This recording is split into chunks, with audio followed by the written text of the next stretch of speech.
Hello, very good morning. मेरा नाम राखी है और आज हम स्टार्ट करने जा रहे हैं part first of the chapter carbon and उसके यौगिक, carbon and its compound.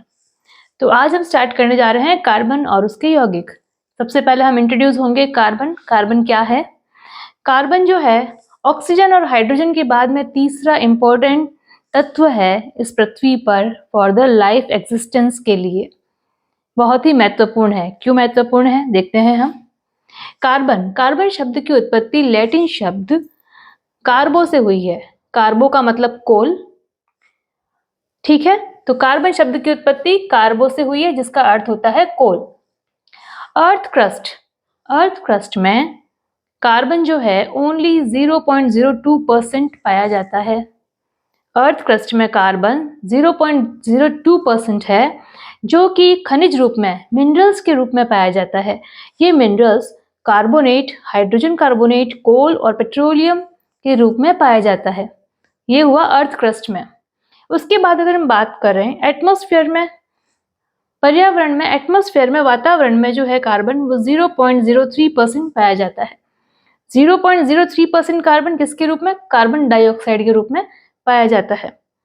Fuels में कार्बन होता है जैसे लाइक वुड है, केरोसिन है, कोल है, LPG liquid petroleum gas, CNG compressed natural gas और पेट्रोल के रूप में। उसके बाद क्लोथिंग मटेरियल, जो क्लोथिंग मटेरियल्स होते हैं जैसे कॉटन है, नायलन है, पॉलिस्टर है, इनमें भी कार्बन पाया जाता है। उसके बाद अगर हम बात करें paper, rubber, plastic, leather, drugs and dyes, ये सभी कार्बन से हैं। All living structure are carbon based. तो सारे के सारा हम जितना भी देखें चारों ओर तो कार्बन ही कार्बन है। मेरे हाथ में चौक है तो कार्बन है, हाथ में अंगूठी है तो हीरा है तो ये भी कार्बन है। तो जहां भी देखें सारा लिविंग स्ट्रक्चर कार्बन से है। तो इस लेसन में हम कार्बन की प्रॉपर्टीज पढ़ेंगे, क्या गुण है कार्बन के, ये कार्बन हमारे लिए क्यों जरूरी है। कि इसका एक पूरा चैप्टर हमें पढ़ना पड़ रहा है। ठीक है, स्टार्ट करते हैं। Covalent bonding in carbon compounds. अभी क्या होता है कोवेलेंट बॉन्डिंग, पढ़ते हैं। सबसे पहले कि हमें पता है कि कार्बन जो है अधातु है। इसके सबसे आउटर मोस्ट शेल में 4 इलेक्ट्रॉन्स पाए जाते हैं। इसमें टोटल 6 इलेक्ट्रॉन्स हैं जो कि के शेल में 2 और एल में 4 इलेक्ट्रॉन्स पाए जाते हैं। देखिए atomic number of carbon is 6। परमाणु क्रमांक जो है, परमाणु नंबर जो है कार्बन का वो है 6। इसमें टोटल 6 इलेक्ट्रॉन्स पाए जाते हैं जो कि के कोश में 2 इलेक्ट्रॉन भरे जाने के बाद में बाकी शेष बचे 4 इलेक्ट्रॉन्स एल में आते हैं, एल कोश में। तो सबसे आउटर मोस्ट जो कोश है, आउटर मोस्ट शेल में 4 इलेक्ट्रॉन्स हैं कार्बन के। Carbon can not form ionic bond. Ionic bond क्या थे? आयोनिक बॉन्ड हमने पिछले लेसन में कर चुके हैं। आयोनिक बॉन्ड थे जो मेटल्स और नॉन मेटल्स के बीच में बनते हैं, जो कि मेटल्स में ये प्रवृत्ति होती है इलेक्ट्रॉन त्यागना और नॉन मेटल्स इलेक्ट्रॉन ग्रहण करते हैं। इस प्रकार से इलेक्ट्रॉन को देकर और दूसरे परमाणु द्वारा इलेक्ट्रॉन को ग्रहण करके जो बॉन्ड बनता है वो आयोनिक बॉन्ड होता है। पर कार्बन द्वारा ये बॉन्ड नहीं बनाया जा सकता है। क्यों नहीं बनाया जा सकता है? देखिए, carbon can not form ionic bonds by giving और losing electrons from outermost shell. अपने सबसे आउटरमोस्ट शेल से इलेक्ट्रॉनों को लूज करके, क्योंकि इसके पास आउटरमोस्ट शेल में 4 इलेक्ट्रॉन्स हैं। स्थायित्व प्राप्त करने के लिए, इसको अष्टक बनाने के लिए एक्स्ट्रा में 4 इलेक्ट्रॉन्स की आवश्यकता है। या तो ये अपना 4 इलेक्ट्रॉन्स को लूज करे या 4 इलेक्ट्रॉन्स को ग्रहण करे। तो ये 2 कंडीशंस इसके पास हैं, क्योंकि इसके पास फिक्स 4 इलेक्ट्रॉन्स आउटरमोस्ट शेल में हैं। तो इसके पास ये 2 कंडीशंस आती हैं कि अब इसे क्या करना चाहिए, आप बताइए। देखिए, क्योंकि इसके 2 कंडीशंस हैं कि आउटर मोस्ट शेल में 4 इलेक्ट्रॉन्स हैं, तो स्थायित्व प्राप्त करने के लिए 4 इलेक्ट्रॉन किसी और से ले ले। अगर आउटर मोस्ट शेल में 8 इलेक्ट्रॉन्स हो गए, इसके न्यूक्लियस में जो प्रोटॉन है वो 6 है। 6 प्रोटॉन वाला जो न्यूक्लियस है वो 10 इलेक्ट्रॉन्स वाले एटम को कैसे संभाल के रखेगा? ये बहुत मुश्किल की बात हो जाएगी। समझ रहे हैं आप बात को? क्योंकि प्रोटॉन का रेशियो उस इलेक्ट्रॉन से काफी ज्यादा हो गया है। और दूसरी कंडीशन आती है कि 4 इलेक्ट्रॉन को त्याग दे, कि के शेल में जो 2 इलेक्ट्रॉन्स हैं उसके के कोश में, तो स्थायित्व मिल जाएगा। तो 4 इलेक्ट्रॉन्स को निकालने के लिए उस एटम में से, कार्बन एटम में से 4 इलेक्ट्रॉन्स को निकालने के लिए बहुत ज्यादा ऊर्जा की आवश्यकता होती है, क्योंकि वो न्यूक्लियस के द्वारा अच्छे से पकड़ में, मजबूती से पकड़े हुए होते हैं। उसका जो स्ट्रॉन्ग न्यूक्लियस है, 6 प्रोटॉन वाला न्यूक्लियस जो है, वो जो आउटर शेल के जो 4 इलेक्ट्रॉन्स हैं उनको अच्छे से पकड़ा हुआ है। अब जब वो मजबूती से जकड़ा हुआ है इलेक्ट्रॉन्स, उनको एक एक करके निकालने में, 4 इलेक्ट्रॉन्स निकालने में बहुत ज्यादा ऊर्जा की जरूरत पड़ती है, तो ये भी पॉसिबल नहीं है। ठीक है, तो कार्बन करे तो करे क्या, तो आज हम पढ़ें यही। देखिए, कार्बन यौगिक विद्युत के अच्छे चालक नहीं होते हैं। हम पढ़ चुके हैं ये पिछले चैप्टर में कि जैसे एक ग्रेफाइट है, वो एक एक्सेप्शनल केस है कार्बन का कि उसमें विद्युत का चालन होता है। अच्छा, कार्बन द्वारा इलेक्ट्रॉनों को प्राप्त करना अथवा खोना हो तो क्या होगा? फर्स्ट कंडीशन है, ये 4 इलेक्ट्रॉन प्राप्त कर C-4 ऋणात्मक आयन बना सकते हैं। ठीक है, अगर ये 4 इलेक्ट्रॉन्स को प्राप्त करके C-4, क्योंकि माइनस इसलिए आएगा क्योंकि 4 इलेक्ट्रॉनों को ग्रहण किया है। आप नेगेटिव चीज को ग्रहण कर रहे हो तो आपके ऊपर माइनस का ऋणात्मक आएगा। तो 4 इलेक्ट्रॉनों को ग्रहण करके ये C-4 ऋणात्मक बना सकते हैं, लेकिन 6 प्रोटॉन वाले नाभिक द्वारा 10 इलेक्ट्रॉनों को धारण करना बहुत मुश्किल हो जाता है, बताया मैंने आपको। दूसरी कंडीशन है कि ये 4 इलेक्ट्रॉनों को त्याग कर C+4 धनात्मक बना सकते हैं, लेकिन इसके लिए अत्यधिक ऊर्जा की आवश्यकता होती है। इतनी ज्यादा एनर्जी कहाँ से लाए कार्बन, तो ये भी मुश्किल है। तो कार्बन को क्या करना होगा?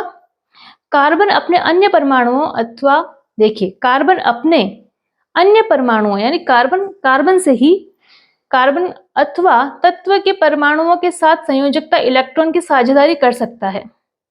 देखिए, कार्बन अपने अन्य परमाणुओं के साथ अथवा अन्य तत्वों के परमाणुओं के साथ संयोजकता इलेक्ट्रॉनों की साझेदारी कर सकता है। संयोजकता इलेक्ट्रॉन्स, सबसे आउटर शेल में जो इलेक्ट्रॉन्स हैं वो संयोजकता इलेक्ट्रॉन्स, उनकी साझेदारी यानी शेयरिंग कर सकता है कि भाई मैं इलेक्ट्रॉन दे नहीं सकता, ना इलेक्ट्रॉन ले सकता हूँ, तो मेरे इलेक्ट्रॉन्स भी आपके काम आ जाए और आपके इलेक्ट्रॉन्स भी मेरे काम आ जाए। ये हुई साझेदारी। ठीक है, शेयरिंग के साथ में इलेक्ट्रॉनों का शेयरिंग हो जाता है। तो इस प्रकार से इलेक्ट्रॉन जो कार्बन है वो अपना स्टेबिलिटी हासिल करते हैं। केवल कार्बन ही नहीं, बहुत सारे और तत्व भी हैं जो ये गुण रखते हैं। केवल कार्बन परमाणु ही नहीं, अन्य तत्व भी इसी प्रकार के इलेक्ट्रॉनों की साझेदारी करके अणुओं का निर्माण कर सकते हैं। बाहरी कोश के इलेक्ट्रॉन साझेदारी करके परमाणुओं को उत्कृष्ट गैस विन्यास, ये देखिए, उत्कृष्ट गैस विन्यास प्रदान करते हैं। उत्कृष्ट गैस का मतलब नोबल गैसेस हैं, जो कि क्रिया नहीं करती क्योंकि उनके अष्टक पूरे होते हैं, क्योंकि वो स्टेबल होती है और हर किसी की ये इच्छा है कि वो भी स्टेबल हो जाए। तो स्टेबिलिटी कैसे आएगी? जब उनका अष्टक पूरा होगा। तो कार्बन के साथ साथ और भी बहुत सारे तत्व हैं जो कि अपना स्टेबिलिटी लाने के लिए शेयरिंग करते हैं। एग्जाम्पल देखते हैं, जैसे कि हाइड्रोजन परमाणु। हाइड्रोजन परमाणु के पास 1 इलेक्ट्रॉन है। ठीक है, तो हाइड्रोजन परमाणु के जो के कोश में पूर्ण रूप से 2 इलेक्ट्रॉन ही भरे जाते हैं। तो इसको अपना स्थायित्व, निकटतम जो इसके उत्कृष्ट गैस है हीलियम है, हीलियम जैसा इलेक्ट्रॉनिक विन्यास प्राप्त करने के लिए, अर्थात 2 इलेक्ट्रॉन्स आउटर शेल में प्राप्त करने के लिए इसको 1 इलेक्ट्रॉन की और आवश्यकता है। तो इसको इलेक्ट्रॉन कौन देगा? ये अपने शेयरिंग करेंगे। 2 हाइड्रोजन मिलकर आए और दोनों ने शेयरिंग की अपने एक इलेक्ट्रॉन्स की, और एक single bond hydrogen, single bond hydrogen, single बंध, क्योंकि एक एक इलेक्ट्रॉन दोनों के आए हैं और एक इलेक्ट्रॉन युग्म बना है, शेयरिंग कर रहा है, तो 2 इलेक्ट्रॉन्स द्वारा बनने वाला ये बंध जो है सिंगल बॉन्ड है। तो हाइड्रोजन अणु का निर्माण होता है ऐसे। इसी तरीके से ऑक्सीजन है। ऑक्सीजन भी क्या है? O2 गैस कैसे बनती है? ये हाइड्रोजन गैस H2 अणु बना है, वैसे ही O2 अणु बनेगा, क्योंकि ऑक्सीजन के पास 8 इलेक्ट्रॉन है। 8 इलेक्ट्रॉन है ऑक्सीजन के पास, लेकिन आउटर शेल में नहीं है। के कोश में 2 इलेक्ट्रॉन भरे जाने के बाद में L कोश में 6 इलेक्ट्रॉन है। उन 6 इलेक्ट्रॉनों को 8 में कन्वर्ट कैसे करना है? तो ऑक्सीजन के 2 परमाणु पास पास आते हैं और शेयरिंग करते हैं अपने 2-2 इलेक्ट्रॉन्स का। आउटर शेल के 2-2 इलेक्ट्रॉन्स का शेयरिंग करते हैं और डबल बॉन्ड बनाते हैं, oxygen O double bond O, और ये देखिए शेयरिंग कर रहे हैं। इस तरीके से शेयरिंग होती है कि वो इलेक्ट्रॉन्स दोनों ही परमाणुओं के काम आते हैं। तीसरा एग्जाम्पल है nitrogen gas N2। N2 nitrogen के पास टोटल 7 इलेक्ट्रॉन्स हैं। 7 इलेक्ट्रॉन्स होने हैं तो उनको डिस्ट्रीब्यूट कैसे कर रहे हैं? K कोश में 2 इलेक्ट्रॉन्स आने के बाद में आउटर शेल में 5 इलेक्ट्रॉन्स हैं। 5 इलेक्ट्रॉन्स अगर आउटर शेल में हैं तो उनको अपना अष्टक पूरा करने के लिए 3 इलेक्ट्रॉन्स की आवश्यकता होगी। तो नाइट्रोजन अपने ही जैसे एक और परमाणु को आवाज लगाता है कि नाइट्रोजन भाई मेरे पास आ जाइए। ये नाइट्रोजन और नाइट्रोजन, 2 नाइट्रोजन आसपास में आकर और 3-3 इलेक्ट्रॉन्स का शेयरिंग करते हैं और इस तरीके से ट्रिपल बॉन्ड का निर्माण करते हैं। नाइट्रोजन और नाइट्रोजन में ट्रिपल बॉन्ड है, देखिए आप, क्योंकि दोनों ने ही 3-3 इलेक्ट्रॉन्स की शेयरिंग की है। टोटल 6 इलेक्ट्रॉन्स हुए हैं और इन दोनों के बीच में जो बॉन्ड है वो ट्रिपल बॉन्ड है। ऑक्सीजन के बीच में डबल बॉन्ड है, हाइड्रोजन के बीच में सिंगल बॉन्ड है। अब हम बात करें मेथेन। मेथेन होता है CH4 जिसमें 1 कार्बन और 4 हाइड्रोजन होते हैं।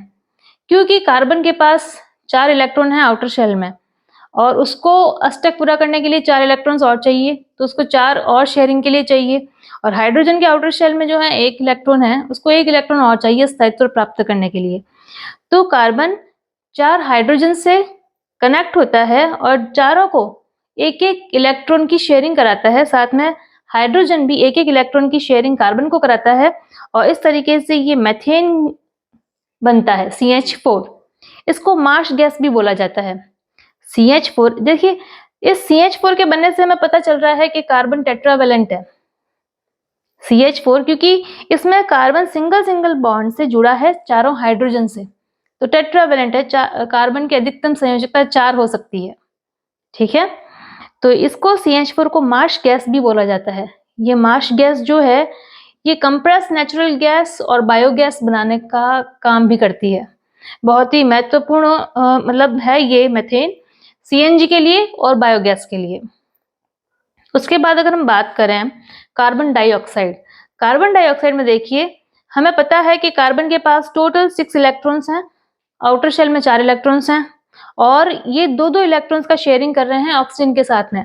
ऑक्सीजन को चाहिए 2 इलेक्ट्रॉन और कार्बन को चाहिए 4 इलेक्ट्रॉन। तो 2 ऑक्सीजन के परमाणु आकर एक कार्बन के परमाणु से जुड़ते हैं और CO2 का निर्माण करते हैं। C दोनों तरफ डबल बॉन्ड से और से जुड़ रहा है, CO2, ठीक है। तो इस प्रकार परमाणुओं के बीच इलेक्ट्रॉन युग्म से साझेदारी द्वारा जो बनने वाला बंध है उसे सहसंयोजी बंध कहा जाता है, कोवेलेंट बॉन्ड कहा जाता है। तो कोवेलेंट बॉन्ड किसे कहते हैं? ये जो साझेदारी हो रही है, तो इसीलिए ये कार्बन बहुत ही समझदार वाला व्यक्ति सा लगता है कि हाँ, ये साझेदारी से ही अपना काम चला लेता है, ना देना ना लेना, अपनी शेयरिंग से ही काम चल रहा है। समझ रहे हैं? तो आगे हम इसके बारे में और पढ़ेंगे। तो अभी तक का ये है कि हमने कोवेलेंट बॉन्ड किसे कहते हैं ये अच्छे से समझ लिया है कि 2 परमाणुओं के बीच इलेक्ट्रॉन युग्म, ये देखिए इलेक्ट्रॉन युग्म, इसमें 1 इलेक्ट्रॉन युग्म बना है, इसमें 2 इलेक्ट्रॉन युग्म बना है, इसमें 3 इलेक्ट्रॉन युग्म बने हैं और इसी तरीके से single bond, double bond, triple bond. तो इलेक्ट्रॉन युग्म की जो साझेदारी होती है, इस साझेदारी द्वारा बनने वाला बंध कोवेलेंट बॉन्ड सहसंयोजी बंध कहलाता है। ठीक है बच्चों, तो आई विश आपको ये पार्ट समझ में आया होगा और आप इसे अच्छे से नोट डाउन करें, नोट्स बनाएं। एग्जाम पास में आ रहे हैं तो प्लीज अच्छे से प्रिपरेशन करें, बोर्ड का स्क्रीनशॉट ले लें और अच्छे से तैयारी करें। Best of luck, thank you.